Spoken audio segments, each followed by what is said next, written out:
खबर पड़ताल देख रहे दर्शकों का बहुत बहुत स्वागत है। अज जिन्हां खबरों के उपर विचार चर्चा करांगे। सब तो पहला पंजाब दे विच संगरूर की जिमनी चोण नूं लैके सियासी अखाड़ा पूरी तरह दे नाल मग चुका है। संगरूर दे विच किस किस्म के सियासी हालात ने, किस किस्म के समीकरण बन रहे हैं, उस बारे गल करांगे। उस तो बाद गल करांगे पंजाब सरकार की, भगवंत मान की अगवाई वाली सरकार करप्शन के खिलाफ लगातार कार्रवाई करती हुई नज़र आ रही है। तो इस कार्रवाई दे विच ਵੱਡੇ सियासतदानों तो बाद हुण एक IAS अफसर के खिलाफ भी कार्रवाई की गई है।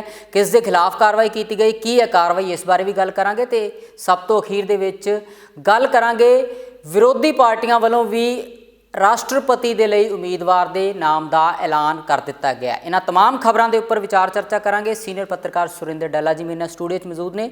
डैला साहब बहुत बहुत स्वागत है प्रोग्राम में तुहाडा। बहुत धन्यवाद जगजीत जी, तुहाडा भी और दुनिया भर के पंजाबियों का बहुत धन्यवाद। डैला साहब सब तो पहला पंजाब दे विच संगरूर दीआं जिमनी चोणां नूं लैके सियासत पूरी तरह दे नाल गर्म है। किस किस्म के सियासी समीकरण बनते हुए देख रहे हो तुसीं? देखो, चोण प्रचार तो खत्म हो गया और चोण प्रचार खत्म होने तो बाद असल जिहड़ा नतीजा है 23 जून नूं जदों वोटां पैणीਆਂ है तो 26 नूं आउणा है। पर आ जिहड़े 23 जून तो पहलां दा वक्त है ये बड़ा अहम हुंदा है। टैलीफोनिक प्रचार बहुत हुंदा अजकल। सो हुण तुसीं देखोगे जगदीश जी कि जिहड़े कोई रुस्से ने, जिन्हां दे जा नहीं सके, जिन्हां तक पहुँच नहीं हो सकी, उन्हां नूं टैलीफोन लगणगे। और पिछले समयां 'च जिहड़ियां वोटां दे दिन तो पहलां स्कीमां लगदियां सी भी इहनूं हरा दिओ, इहनूं जिता दिओ, अपने समर्थकां नूं कहो इहनूं पा दिओ। पोलीटिकल पार्टियां पिछले समय 'च भी करदियां रहियां ने। इस बार चलो ये संभावनावां नहीं है क्योंकि इस बार फसवीं टक्कर है। देखो, एक तो भगवंत मान ने बहुत जोर लाया संगरूर दे विच क्योंकि ये वकारी सीट बनी है भगवंत मान दे लई। भगवंत मान हर हालत दे विच इस सीट तो जितना चाहणगे। उन्हां दी कोशिश ये होनी है भी साडी लीड भी वधे, असीं जित्तीए भी, क्योंकि जे आम आदमी पार्टी जितदी भी है तो मार्जन भी घटदा है, उहदे नाल भी विरोधी हमला करनगे भी प्रसिद्धि आम आदमी पार्टी की घट गई।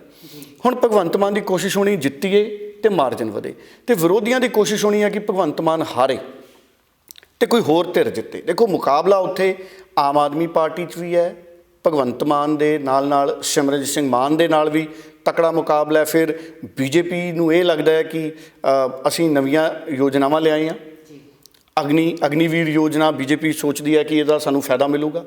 फिर BJP नूं ये लगता है कि असीं बहुत सारे कांग्रेस के लीडर लिआए, सानूं फायदा मिलूगा। BJP भी अपने आप नूं मुकाबले च मानती है। सिमरनजीत सिंह मान के समर्थक उन्हां नूं मानते हैं। कांग्रेस राजा वड़िंग, दलवीर गोल्डी ये भी कॉन्फिडेंट ने। पर अकाली दल बंदी सिखां दे मुद्दे ते लोकां च गया है, अकाली दल भी कॉन्फिडेंट है क्योंकि जदों असीं देखते हैं ना तो सारियां पार्टियां नूं हुंगारा तो मिलता ही है क्योंकि हरेक पार्टी का अपना काडर है। लेकिन फर्क ये पैना है कि 15 साढ़े 15 लाख जिहड़े वोटर ने वो समूहिक तौर पर उन्हां दी सोच की है कि उन्होंने 3 महीनों की भगवंत मान की कारगुजारी नूं प्रवान कर लिया।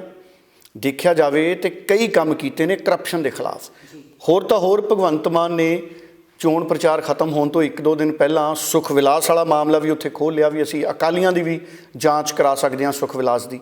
वो भी चलो एक सियासी बयान लगता सी भगवंत मान का, पर करप्शन नूं वड्डा मुद्दा बना के आम आदमी पार्टी मैनूं लगदा इन्हां चोणां दे विच गई और विरोधी पार्टियां आम आदमी पार्टी के 3 महीने की कारगुजारी नूं फेल करार दिंदिआं मैदान च गई।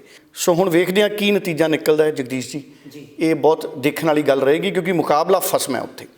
मैनूं लगदा है कि जित हार है जिहड़ी वो बहुत थोड़े मार्जन के नाल होएगी, कोई बहुतियां वोटां का फर्क जित हार च नहीं रहेगा। जी डैला साहब, करप्शन नूं लैके पंजाब सरकार लगातार एक्टिव मोड दे विच नज़र आ रही है। लगातार कार्रवाइयां हो रही ने, सियासी आगूआं दे उपर कार्रवाइयां होईयां ते हुण लगदा है कि अफसरशाही का नंबर आ गया। IAS अधिकारी के खिलाफ कार्रवाई की गई है। की है पूरा मामला डैला साहब, किस IAS अधिकारी के खिलाफ ये कार्रवाई हुई है? देखो, संजय पोपली नाम के IAS अफसर ने और वो CEO सी जिहड़ा वाटर सैनीटेशन ते सीवरेज नाल जुड़े हुए जिहड़ा महकमा हुंदा है। और इन्हां दे उत्ते एक ठेकेदार की शिकायत है कि करप्शन है जिहड़ी वो लई गई है।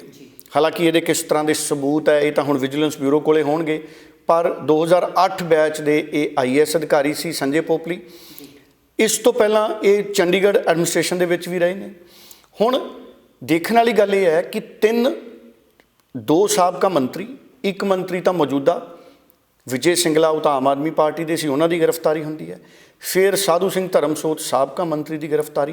तीजे नंबर पर जिहड़े जोगिंदरपाल भोआ ਮਾਈਨਿੰਗ ਦੇ ਮਾਮਲੇ ਦੇ ਵਿੱਚ ਉਹਨਾਂ ਦੀ ਗ੍ਰਿਫਤਾਰੀ। ਸੋ 3 ਗ੍ਰਿਫਤਾਰੀਆਂ ਪੋਲੀਟੀਕਲ ਔਰ ਚੌਥੀ ਗ੍ਰਿਫਤਾਰੀ IAS ਅਫਸਰ ਦੀ। ਇਹ ਵੱਡੀਆਂ ਗ੍ਰਿਫਤਾਰੀਆਂ ਨੇ। ਇਸ ਤੋਂ ਇਲਾਵਾ ਕਈ ਪੁਲਿਸ ਵਾਲਿਆਂ 'ਤੇ ਵੀ ਕੇਸ ਦਰਜ ਕੀਤੇ ਗਏ ਨੇ ਪਿਛਲੇ ਸਮਿਆਂ ਦੇ ਵਿੱਚ ਕਰਪਸ਼ਨ ਦੇ ਐਲੀਗੇਸ਼ਨਸ 'ਚ। ਕਈ ਹੋਰ ਮਹਿਕਮਿਆਂ ਦੇ ਅਫਸਰ ਨੇ, ਤਹਿਸੀਲ ਦਾ ਪਟਵਾਰੀ, ਸਾਨੂੰ ਪਤਾ ਹੈ ਪਟਵਾਰੀ 'ਤੇ ਵੀ ਇੱਕ 'ਤੇ ਮਾਮਲਾ ਦਰਜ ਕੀਤਾ ਗਿਆ ਸੀ। ਸੋ ਕੁੱਲ ਦੇਖਿਆ ਜਾਵੇ ਤਾਂ ਜਿਹੜੇ ਵੱਡੇ ਚਿਹਰੇ ਨੇ ਉਹ ਇਹ 4 ਉੱਭਰ ਕੇ ਸਾਹਮਣੇ ਆਏ ਨੇ। ਸੰਜੇ ਪੋਪਲੀ ਉਹਨਾਂ ਨੂੰ ਵਿਜੀਲੈਂਸ ਦੇ ਜਿਹੜੀ ਅੱਜ ਵਿਜੀਲੈਂਸ ਵੱਲੋਂ ਅੱਜ ਅਦਾਲਤ 'ਚ ਪੇਸ਼ ਕੀਤਾ ਗਿਆ ਸੀ ਔਰ ਉਹਨਾਂ ਨੂੰ 4 ਦਿਨ ਦਾ ਹੋਰ ਪੁਲਿਸ ਰਿਮਾਂਡ ਮਿਲਿਆ। ਹੁਣ ਅਗਲੇ 4 ਦਿਨ ਵਿਜੀਲੈਂਸ ਬਿਊਰੋ ਜਿਹੜੀ ਉਹਨਾਂ ਦੇ ਖਿਲਾਫ ਸ਼ਿਕਾਇਤ ਆਈ ਸੀ, ਦੇਖੋ ਸੰਜੇ ਪੋਪਲੀ ਖਿਲਾਫ ਵੀ ਜਿਹੜੀ ਸ਼ਿਕਾਇਤ ਆਈ ਸੀ, ਇਹ ਆਈ ਸੀ ਜਿਹੜੀ ਭਗਵੰਤ ਮਾਨ ਉਹਨਾਂ ਦੀ ਹੈਲਪਲਾਈਨ ਹੈ। ਇਸ ਹੈਲਪਲਾਈਨ 'ਤੇ ਜਿਹੜਾ ਅੰਦਾਜ਼ਾ ਹੈ ਉਹ 27-28 ਕੇਸ ਹੈ ਜਿਹੜੇ ਇਸ ਹੈਲਪਲਾਈਨ 'ਤੇ ਉਹ ਦਰਜ ਹੋਏ ਨੇ ਔਰ ਜ਼ਿਆਦਾਤਰ ਮਾਮਲੇ ਕਰਪਸ਼ਨ ਦੇ ਨਾਲ ਜੁੜੇ ਹੋਏ ਨੇ। ਔਰ ਹਾਲਾਂਕਿ ਹੋਰ ਵੀ ਮਾਮਲੇ ਆਉਂਦੇ ਦਿਨਾਂ ਦੇ ਵਿੱਚ ਇਸ ਕਰਪਸ਼ਨ ਹੈਲਪਲਾਈਨ ਦੇ ਜ਼ਰੀਏ ਦਰਜ ਹੋਣਗੇ। ਸ਼ੁਰੂਆਤ ਦੇ ਵਿੱਚ ਇਹ ਗੱਲਾਂ ਵੀ ਉੱਠੀਆਂ ਸੀ ਜਗਦੀਸ਼ ਜੀ ਕਿ ਕਰਪਸ਼ਨ ਹੈਲਪਲਾਈਨ 'ਤੇ ਕਿੰਨੀਆਂ ਕੰਪਲੇਂਟਾਂ ਆਈਆਂ, ਕੀ ਉਹਨਾਂ ਦੀ ਜਾਂਚ ਹੋਏਗੀ, ਕੀ ਉਹਨਾਂ 'ਤੇ ਕੇਸ ਦਰਜ ਹੋਣਗੇ। ਲੇਕਿਨ ਜਿਵੇਂ ਅਸੀਂ 3 ਮਹੀਨੇ ਦਾ ਸਮਾਂ 3 ਮਹੀਨੇ ਕੁਝ ਦਿਨਾਂ ਦਾ ਸਮਾਂ ਪਾਰ ਕੀਤਾ, ਅਸੀਂ ਵੇਖ ਰਹੇ ਹਾਂ ਜਿਹੜੀ ਕਰਪਸ਼ਨ ਦੇ ਖਿਲਾਫ ਹੈਲਪਲਾਈਨ ਸੀ ਉਹ ਪ੍ਰਭਾਵੀ ਨਜ਼ਰ ਆ ਰਹੀ ਹੈ। ਔਰ ਵਿਜੀਲੈਂਸ ਬਿਊਰੋ ਦੇ ਵਿੱਚ ਕਈ ਅਫਸਰ ਬਦਲੇ ਗਏ। ਹੁਣ ਵਰਿੰਦਰ ਕੁਮਾਰ ਆਏ ਨੇ, ਉਹ ਬੜੇ ਕਾਬਲ ਅਫਸਰ ਮੰਨੇ ਜਾਂਦੇ ਨੇ। ਅਤੇ ਹੁਣ ਸਾਨੂੰ ਵਿਜੀਲੈਂਸ ਬਿਊਰੋ ਦੀ ਜਿਹੜੀ ਕਾਰਵਾਈ ਹੈ ਜਗਦੀਸ਼ ਜੀ, ਇਹ ਵੀ ਬੜੀ ਪ੍ਰਭਾਵੀ ਕਾਰਵਾਈ ਦੇ ਤੌਰ 'ਤੇ ਸਾਨੂੰ ਵਿਜੀਲੈਂਸ ਬਿਊਰੋ ਦੀ ਕਾਰਵਾਈ ਨਜ਼ਰ ਆ ਰਹੀ ਹੈ। ਔਰ ਕਿਤੇ ਨਾ ਕਿਤੇ ਆਉਂਦੇ ਦਿਨਾਂ 'ਚ ਵਿਜੀਲੈਂਸ ਬਿਊਰੋ ਹੈ ਜਿਹੜਾ ਉਹ ਹੋਰ ਮਾਮਲਿਆਂ ਦੇ ਵਿੱਚ ਵੀ ਗ੍ਰਿਫਤਾਰੀਆਂ ਕਰ ਸਕਦਾ। ਸਾਨੂੰ ਪਤਾ ਹੈ ਇੱਕ ਸਾਬਕਾ ਮੰਤਰੀ ਨੇ ਕਾਂਗਰਸ ਦੇ ਫੂਡ ਐਂਡ ਸਿਵਲ ਸਪਲਾਈ, ਉਹਨਾਂ ਦੇ ਖਿਲਾਫ ਵੀ ਇੱਕ ਸ਼ਿਕਾਇਤ ਹੈ ਜਿਹੜੀ ਉਹ ਵਿਜੀਲੈਂਸ ਬਿਊਰੋ ਜਾਂਚ ਕਰ ਰਿਹਾ। ਔਰ ਕੁਝ ਦਿਨ ਪਹਿਲਾਂ ਉਸ ਮੰਤਰੀ ਨੇ, ਭਾਰਤ ਭੂਸ਼ਣ ਆਸ਼ੂ ਨੇ, ਜਿਹੜੇ ਉਹਨਾਂ ਨੇ ਪੰਜਾਬ ਅਤੇ ਹਰਿਆਣਾ ਹਾਈ ਕੋਰਟ ਦੇ ਵਿੱਚ ਪਟੀਸ਼ਨ ਪਾਈ ਸੀ। ਉਹਨਾਂ ਨੇ ਖਦਸ਼ਾ ਪ੍ਰਗਟ ਕੀਤਾ ਸੀ ਵੀ ਇਹ ਪੋਲੀਟੀਕਲ ਵੈਂਡਾਟਾ ਨਾ ਹੋਵੇ, ਕਿਉਂਕਿ ਅਕਸਰ ਜਿਹੜੀਆਂ ਪੋਲੀਟੀਕਲ ਪਾਰਟੀਆਂ ਨੇ ਉਹ ਪੋਲੀਟੀਕਲ ਵੈਂਡਾਟਾ ਵੀ ਕਰਦੀਆਂ ਨੇ, ਬਦਲਾਖੋਰੀ ਦੀ ਨੀਅਤ ਨਾਲ ਵੀ ਉਹ ਕੇਸ ਦਰਜ ਕਰਦੀਆਂ ਨੇ। ਭਾਰਤ ਭੂਸ਼ਣ ਆਸ਼ੂ ਪੰਜਾਬ ਅਤੇ ਹਰਿਆਣਾ ਹਾਈ ਕੋਰਟ 'ਚ ਗਏ ਸੀ। ਅੱਜ 21 ਤਰੀਕ ਨੂੰ ਉਹਨਾਂ ਦੇ ਮਾਮਲੇ ਦੇ ਵਿੱਚ ਵੀ ਸੁਣਵਾਈ ਹੋਈ ਸੀ ਔਰ ਉਹਨਾਂ ਦੇ ਮਾਮਲੇ ਦੇ ਵਿੱਚ ਜਿਹੜੀ ਡੇਟ ਹੈ ਪਾ ਦਿੱਤੀ ਗਈ ਹੈ। ਪਤਾ ਇਹ ਲੱਗਿਆ ਕਿ ਅਦਾਲਤ ਦੇ ਵਿੱਚ ਜ਼ਬਰਦਸਤ ਬਹਿਸ ਹੋਈ। ਭਾਰਤ ਭੂਸ਼ਣ ਆਸ਼ੂ ਉਹਨਾਂ ਦੇ ਜਿਹੜੇ ਵਕੀਲ ਨੇ, ਉਹਨਾਂ ਨੇ ਅਦਾਲਤ ਨੂੰ ਇਹ ਦੱਸਿਆ ਕਿ ਸਾਨੂੰ ਇਸ ਗੱਲ ਦਾ ਖਤਰਾ ਲੱਗ ਰਿਹਾ ਹੈ ਕਿ ਇਹ ਰਾਜਨੀਤਿਕ ਬਦਲਾਖੋਰੀ ਦੀ ਗੱਲ ਨਾ ਹੋਵੇ, ਕਿਉਂਕਿ ਜਿਹੜੇ ਕਈ ਲੀਡਰ ਨੇ ਜਿਹੜੇ ਆਮ ਆਦਮੀ ਪਾਰਟੀ ਦੇ, ਉਹ ਸੰਕੇਤਾਂ ਦੇ ਵਿੱਚ ਇਸ ਤਰੀਕੇ ਦੇ ਇਸ਼ਾਰੇ ਕਰਦੇ ਨੇ ਜਿਵੇਂ ਉਹ ਕੇਸ ਦਰਜ ਕਰਨਗੇ। ਹਾਲਾਂਕਿ ਅਦਾਲਤ ਦੇ ਵਿੱਚ ਜਦੋਂ ਜਿਰ੍ਹਾ ਹੋਈ, ਗੱਲਬਾਤ ਅਦਾਲਤ ਦੇ ਵਿੱਚ ਅੱਗੇ ਵਧੀ, ਕਈ ਤੱਥਾਂ ਤੋਂ ਜਿਹੜਾ ਸਵਾਲ ਸਾਹਮਣੇ ਆਏ। ਅਦਾਲਤ ਨੇ ਇਸ ਪੁਆਇੰਟ ਦੇ ਉੱਤੇ ਵੀ ਗੌਰ ਕੀਤਾ ਕਿ ਕੋਈ FIR ਨਹੀਂ ਦਰਜ ਹੋਈ ਹਜੇ ਇਸ ਮਾਮਲੇ 'ਤੇ। ਔਰ ਜਦੋਂ FIR ਨਹੀਂ ਦਰਜ ਹੋਈ ਤੇ ਫਿਰ ਵੀ ਮੰਤਰੀ ਇਹ ਚਾਹੁੰਦੇ ਨੇ, ਸਾਬਕਾ ਮੰਤਰੀ, ਕਿ ਸਾਨੂੰ ਜਾਂਚ 'ਚ ਸ਼ਾਮਲ ਕੀਤਾ ਜਾਵੇ। ਭਾਰਤ ਭੂਸ਼ਣ ਆਸ਼ੂ ਉਹਨਾਂ ਨੇ ਇਹ ਵੀ ਕਿਹਾ ਕਿ ਸਾਨੂੰ ਜਾਂਚ 'ਚ ਹੁਣੇ ਸ਼ਾਮਲ ਕਰ ਦਿੱਤਾ ਜਾਵੇ, ਅਸੀਂ ਜਾਂਚ 'ਚ ਸ਼ਾਮਲ ਹੋਣ ਲਈ ਤਿਆਰ ਹਾਂ। ਦੂਸਰੇ ਪਾਸੇ ਉਹਨਾਂ ਨੇ ਇਹ ਵੀ ਕਿਹਾ ਕਿ ਅਗਰ ਗ੍ਰਿਫਤਾਰੀ ਦੀ ਜਿਹੜੀ ਹੈ ਉਹ ਗੱਲ ਆਉਂਦੀ ਹੈ ਤਾਂ ਸਾਨੂੰ ਘੱਟੋ ਘੱਟ 7 ਦਿਨ ਦਾ ਜਿਹੜਾ ਸਮਾਂ ਦਿੱਤਾ ਜਾਵੇ ਜਾਂ ਕੁਝ ਮੁਹਲਤ ਦਿੱਤੀ ਜਾਵੇ। ਦੇਖੋ, ਹਰ ਵਿਅਕਤੀ ਦਾ ਇਹ ਹੱਕ ਹੈ, ਭਾਰਤ ਭੂਸ਼ਣ ਆਸ਼ੂ ਦਾ ਵੀ ਇਹ ਹੱਕ ਹੈ ਇੱਕ ਆਮ ਨਾਗਰਿਕ ਦੀ ਤਰ੍ਹਾਂ, ਕਿ ਉਹ ਵੀ ਅਦਾਲਤ ਕੋਲੇ ਰਿਲੀਫ ਲਈ ਜਾ ਸਕਦੇ ਨੇ, ਵੀ ਕਿਤੇ ਕੋਈ ਬਦਲਾਖੋਰੀ ਦੀ ਨੀਤੀ ਨਾ ਹੋਵੇ। ਸੋ ਉਹ ਵੀ ਅਦਾਲਤ ਦੇ ਵਿੱਚ ਗਏ ਨੇ। ਪਰ ਇਸ ਮਾਮਲੇ 'ਤੇ ਹੁਣ 6 ਜੁਲਾਈ ਤੱਕ ਲਈ ਜਿਹੜੀ ਹੈ ਉਹ ਸੁਣਵਾਈ ਅੱਗੇ ਪਾ ਦਿੱਤੀ ਗਈ ਹੈ। ਵਿਜੀਲੈਂਸ ਬਿਊਰੋ ਕੋਲੇ ਸ਼ਿਕਾਇਤ ਗਈ ਹੈ ਜਿਹਦੇ ਵਿੱਚ ਇਲਜ਼ਾਮ ਲੱਗੇ ਨੇ ਕਿ ਜਦੋਂ ਭਾਰਤ ਭੂਸ਼ਣ ਆਸ਼ੂ ਮੰਤਰੀ ਸੀ ਉਦੋਂ ਜਿਹੜੇ ਟੈਂਡਰ ਸੀ ਮੰਡੀਆਂ ਦੇ, ਉਹਨਾਂ ਦੇ ਵਿੱਚ ਕਿਤੇ ਨਾ ਕਿਤੇ ਭਾਈ ਭਤੀਜਾਵਾਦ ਹੋਇਆ, ਵੀ ਚਹੇਤਿਆਂ ਨੂੰ ਟੈਂਡਰ ਦਿੱਤੇ ਗਏ ਨੇ ਜਾਂ ਦਿੱਤਾ ਗਿਆ ਜਾਂ ਉਹਦੇ 'ਚ ਘਪਲੇ ਦਾ ਅੰਦੇਸ਼ਾ ਹੈ। ਸੋ ਇਸ ਤਰੀਕੇ ਦੀ ਜਿਹੜੀ ਹੈ ਇਹ ਪੂਰਾ ਮਾਮਲਾ ਹੈ ਔਰ ਵਿਜੀਲੈਂਸ ਬਿਊਰੋ ਇਸ ਮਾਮਲੇ ਦੀ ਜਾਂਚ ਕਰ ਰਿਹਾ ਹੈ। ਔਰ ਪਿਛਲੇ ਕੁਝ ਦਿਨ ਵੀ ਲਗਾਤਾਰ ਜਿਹੜੀਆਂ ਮੰਡੀਆਂ ਦੇ ਟੈਂਡਰ ਸੀ ਉਹਨਾਂ ਦੇ ਨਾਲ ਜੁੜੀਆਂ ਫਾਈਲਾਂ ਦੀ ਫਰੋਲਾ ਫਰਾਲੀ ਹੋਈ ਸੀ, ਜਿਸ ਤੋਂ ਬਾਅਦ ਇਹ ਗੱਲਾਂ ਲੱਗ ਰਹੀਆਂ ਸੀ ਕਿ ਆਉਂਦੇ ਦਿਨਾਂ ਦੇ ਵਿੱਚ ਹੋਰ ਵੱਡੀ ਕਾਰਵਾਈ ਵੀ ਕੁਝ ਲੋਕਾਂ 'ਤੇ ਹੋ ਸਕਦੀ ਹੈ ਫੂਡ ਐਂਡ ਸਿਵਲ ਸਪਲਾਈ ਦੇ ਮਹਿਕਮੇ 'ਚ। ਔਰ ਇਹਦੇ 'ਚ ਫੂਡ ਐਂਡ ਸਿਵਲ ਸਪਲਾਈ ਦੇ ਜਿਹੜੇ ਮੌਜੂਦਾ ਅਫਸਰ ਨੇ, ਕਈ ਜਾਂ ਪੁਰਾਣੀ ਸਰਕਾਰ ਵੇਲੇ ਦੇ ਜਿਹੜੇ ਵੱਡੇ ਅਫਸਰ ਸੀ, ਉਹਨਾਂ 'ਤੇ ਵੀ ਸ਼ਿਕੰਜਾ ਕੱਸਿਆ ਜਾ ਸਕਦਾ। ਸਿਰਫ ਇੱਕ ਸੰਜੇ ਪੋਪਲੀ ਨਹੀਂ ਹੈ ਅਜਿਹੇ ਅਫਸਰ ਜਿਨ੍ਹਾਂ ਨੂੰ ਅੱਜ ਗ੍ਰਿਫਤਾਰ ਕੀਤਾ। ਹਾਲਾਂਕਿ ਉਹ ਦੋਸ਼ੀ ਨੇ ਜਾਂ ਦੋਸ਼ੀ ਨਹੀਂ ਨੇ ਇਹ ਤਾਂ ਅਦਾਲਤ ਦੱਸੂਗੀ, ਕਿਉਂਕਿ ਸੰਜੇ ਪੋਪਲੀ ਉਹਨਾਂ ਦਾ ਜਿਹੜਾ ਪੱਖ ਹੈ ਹਜੇ ਉਹ ਤਾਂ ਬਾਹਰ ਨਹੀਂ ਆਇਆ।